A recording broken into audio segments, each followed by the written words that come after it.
नमस्कार, मैं मेघा मित्तल और आप देख रहे हैं just India. Medifare International taken a step to keep you safe from coronavirus. 115 दिन बाद जिले में कोरोना के 67 मरीज मिले हैं, जिसमें संक्रमित की कुल संख्या 12,623 हो गई है। फिलहाल कोरोना के सक्रिय मरीजों की संख्या 230 है और इसमें से महज 10 मरीज अब अस्पताल में उपचाराधीन हैं और 220 मरीज घर पर एकांतवास में रह रहे हैं। वर्ष 2021 में पहली बार जिले में एक साथ कई संक्रमित की पुष्टि होने से स्वास्थ्य विभाग व जिला प्रशासन में हड़कंप मचा था। 115 दिन पहले 7 दिसंबर 2020 को जिले में कोरोना के 88 मरीज थे और इसके बाद कोरोना के मरीजों की संख्या लगातार घट रही है, जबकि वर्तमान में कोरोना की तीसरी लहर अपने चरम पर है। स्वास्थ्य विभाग की ओर से बुधवार को जिले में लिए गए 734 सैंपलों में से 67 का संक्रमित मिलने का खतरा घंटी बजा रहा है। एक साल पहले जिले में इस समय 1-2 मरीज ही संक्रमित थे, लेकिन कोरोना की तीसरी लहर में यह संख्या 230 है। विभाग के अंदेशा है कि कई संक्रमित लक्षण न होने के चलते अपनी जांच नहीं करवा रहे हैं और इसलिए वो संक्रमण को आगे भी फैला रहे हैं। संक्रमण को रोकना जरूरी है, सभी मास्क का प्रयोग करें, सामाजिक दूरी बनाएं और भीड़ वाले क्षेत्र में जाने से बचें। सिविल सर्जन डॉक्टर अनिल बिरनाल ने बताया कि वीरवार को जिले में 1447 सैंपल लिए थे। अब तक 12,234 कोरोना संक्रमित जिले में स्वस्थ हो चुके हैं और 161 उपचार के दौरान दम तोड़ चुके हैं।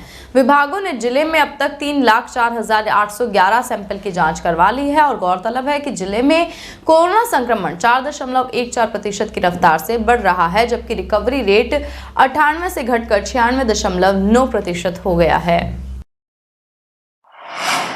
रोहतक के सांसद अरविंद शर्मा ने कहा है कि हम सभी के प्रेरणा स्रोत हमारे परम पूजनीय पिताजी श्री सद्गुरुदास शर्मा जी की 18 मार्च को अपने शारीरिक जीवन की यात्रा को पूर्ण करके वो प्रभु श्री चरणों में लीन हो गए हैं।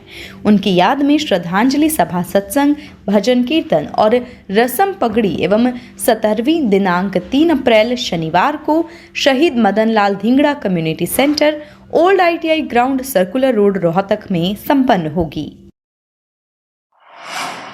हरियाणा के मुख्यमंत्री मनोहर लाल ने कहा कि आज से मंडियों में गेहूं की खरीद प्रक्रिया शुरू हुई और ऐसे में संबंधित जिला उपायुक्त यह सुनिश्चित करें कि जे फॉर्म जारी होने के 24 घंटे के अंदर फसल का उठान हो जाए और 72 घंटे के अंदर पैसा किसान के खाते में पहुंच जाए।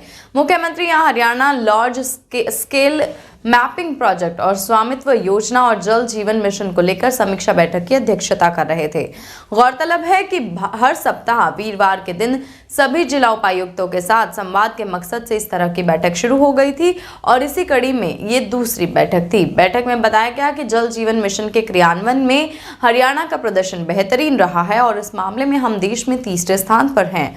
गौरतलब है कि केंद्र सरकार द्वारा BIS मानकों के अनुरूप प्रत्येक ग्रामीण परिवार को नल के माध्यम से प्रतिदिन प्रति व्यक्ति 55 लीटर पेयजल मुहैया करवाने के मकसद से शुरू किया गया एक महत्वाकांक्षी कार्यक्रम है।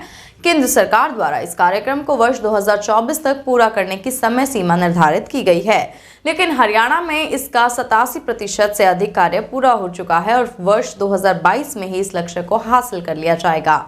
सीएम ने कहा कि लोगों को पेयजल मुहैया करवाना जितना जरूरी है, इसका निपटाना करना भी उतना ही जरूरी है। इसीलिए ग्रे वाटर मैनेजमेंट पर पूरा फोकस किया जाना चाहिए, क्योंकि इसका सही प्रबंधन न होने से कई तरह की बीमारियां पनपती हैं। उन्होंने साथ ही कहा कि सरकार ने पानी के उचित प्रबंधन के लिए द्विवार्षिक योजना बनाई है, जिसके मकसद से हर बूंद को पानी का उपयोग किया जाए और पुनः उपयोग सुनिश्चित करना है। विभाग के जल एवं स्वच्छता सहायता संगठन ने 500 से अधिक ग्राम पंचायतों को प्रस्ताव लेकर ग्राम पंचायतों को इस काम के लिए प्रेरित भी किया है।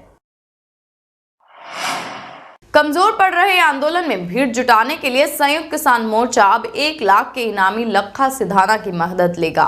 लखा गणतंत्र दिवस ट्रैक्टर परेड के दौरान दिल्ली में हुए बवाल के मामले में मुख्य आरोपी है। पुलिस ने उस पर 1 लाख का इनाम घोषित कर रखा है। गौरतलब है कि गणतंत्र दिवस पर हिंसा के बाद दीप सिद्धू और लखा सिधाना के संबंध में कहा था कि दोनों आंदोलन का हिस्सा नहीं है। गेहूं की फसल की कटाई का सीजन जोर पकड़ चुका है और फसल को मंडियों तक पहुंचाना है और इसीलिए अधिकतर किसान गांव लौट चुके हैं और धरना स्थल पर संख्या बहुत कम रह गई है। इस कारण पंजाब के 32 किसान संगठनों ने फैसला किया है कि आंदोलन को मजबूत करने के लिए लखा सिधाना की मदद ली जाएगी। पंजाब के किसान संगठनों के फैसले पर संयुक्त किसान मोर्चा ने मुहर लगाते हुए गुरुवार को कुंडली बॉर्डर से खुला ऐलान कर दिया कि अब आंदोलन को आगे बढ़ाने के लिए लखा की मदद ली जाएगी। संयुक्त किसान मोर्चा का मानना है कि गणतंत्र दिवस के बाद युवा काफी संख्या में आंदोलन से हट गए हैं। अब उन्हें लखा सिधाना के सहारे दोबारा आंदोलन से जोड़ा जा सकता है।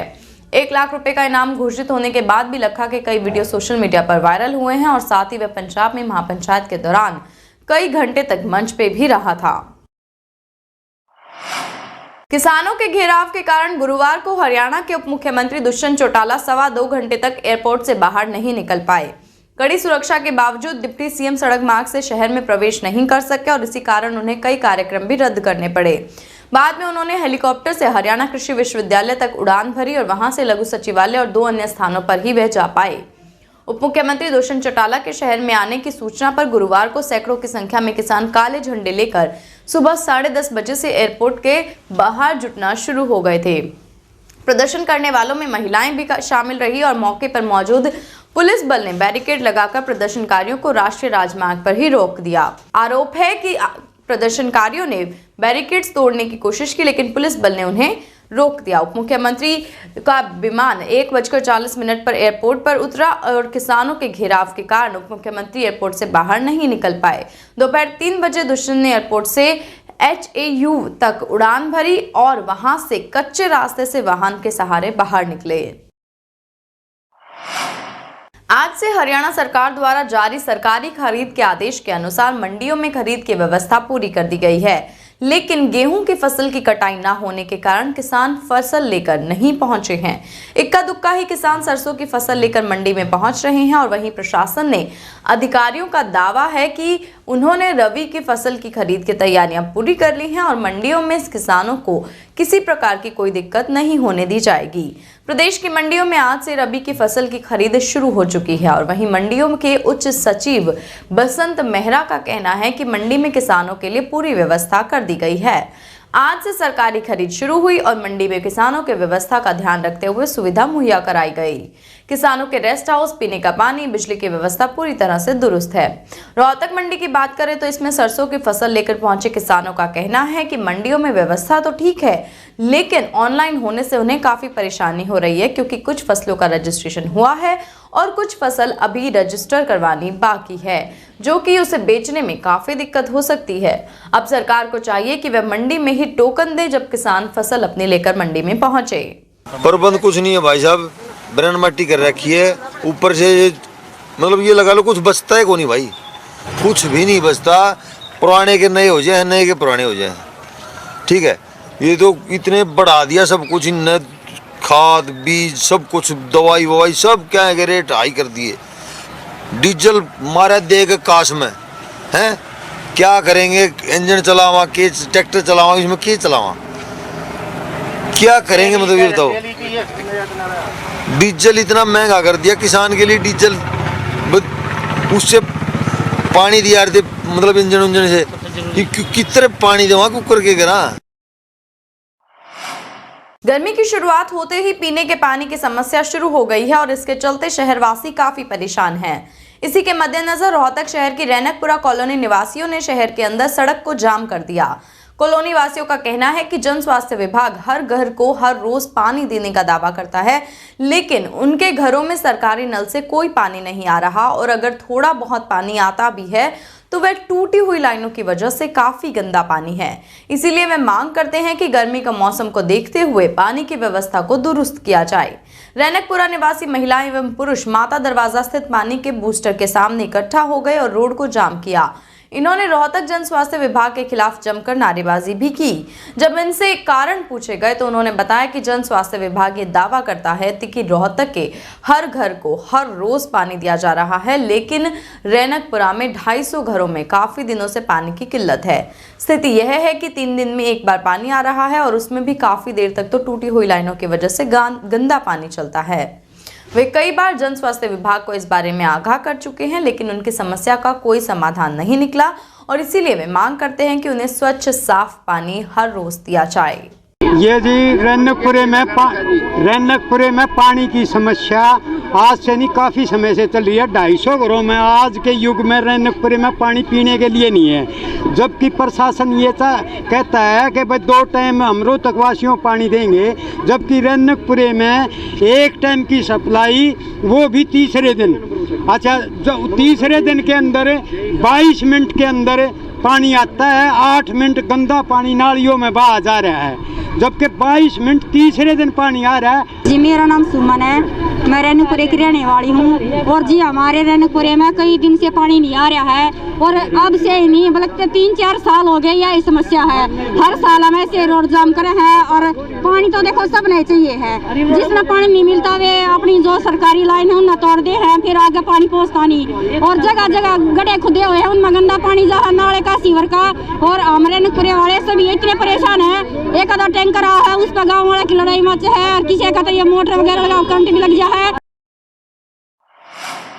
भिवानी के बीच कितलाना टोल प्लाजा पर मजदूरों के हित के 43 श्रमिक कानून रद्द कर केंद्र सरकार जो नए 4 लेबर कोड लेकर आई है, उससे मजदूर कॉर्पोरेट जगत के बंधुआ मजदूर बनकर रह जाएंगे। और यह बात वक्ताओं ने कितलाना टोल पर नए कोडों की प्रतिलिपियों को फूंकने के बाद धरनारत किसान और मजदूरों को संबोधित करते हुए कही। उन्होंने साथ ही कहा कि ये कोड लागू होने से मालिक 24 घंटे काम लेकर मजदूरों का जमकर शोषण करेंगे, न्यूनतम वेतन मिलना नामुमकिन होगा और रोजगार का स्थापित्व खत्म हो जाएगा। उद्योगपति हायर फायर की नीति पर काम करेंगे। और किसान मजदूरों ने नए लेबर कोड के प्रतिलिपियों को जलाते हुए सरकार के खिलाफ जोरदार प्रदर्शन किया। दादरी से निर्दलीय विधायक और खाप सांगवान 40 के प्रधान सोमवीर सांगवान ने कहा कि नए कोड लागू होने पर श्रमिकों को अपनी मांगों को लेकर हड़ताल के माध्यम से आवाज उठाने का अधिकार भी नहीं रहेगा और न ही यूनियन बना सकेंगे। इससे साफ है कि कोई सुनवाई नहीं होगी। इसीलिए खतरे को भांप संयुक्त किसान मोर्चा ने मजदूर विरोधी कोडों के खिलाफ आवाज बुलंद करने का फैसला लिया है। उन्होंने कहा कि सरकार हर वर्ग पर चोट मार रही है, लेकिन भूल रही है कि देर सवेर उन्हें झोली फैलाने जनता के सामने फिर से आना ही होगा। ये जो देश की सरकार ने 44 कानूनों को बदल करके 4 वेज कोड लाई है ये मजदूरों के, इनमें मजदूरों के जो अधिकार थे 8 घंटे का कार्यक्रम था वो 12 घंटे का कर दिया, और कारखाने मालिक को ये इजाज़त दे दी कि 300 आदमियों तक सरकार की परमिशन नहीं लेनी पड़ेगी लॉकआउट करने के लिए, और हायर एंड फायर की नीति लागू कर दी। कोई पक्का रोजगार नहीं होगा। इसलिए हम ये संयुक्त किसान मोर्चे की तरफ से हम ये कहना चाहते हैं कि एक तरफ बड़े बड़े कॉरपोरेट को मजदूरों को लूटने की इजाज़त दे दी, दूसरी तरफ किसानों को का शोषण करने की इजाज़त दे दी। अब किसान मजदूर का शोषण और ज़्यादा होगा। रोहतक के सांसद अरविंद शर्मा ने कहा है कि हम सभी के प्रेरणा स्रोत हमारे परम पूजनीय पिताजी श्री सद्गुरुदास शर्मा जी की 18 मार्च को अपने शारीरिक जीवन की यात्रा को पूर्ण करके वो प्रभु श्री चरणों में लीन हो गए हैं। उनकी याद में श्रद्धांजलि सभा, सत्संग, भजन कीर्तन और रसम पगड़ी एवं 17वीं दिनांक 3 अप्रैल शनिवार को शहीद Madan Lal Dhingra community centre, old ITI ground, circular road, Rohtak में संपन्न होगी।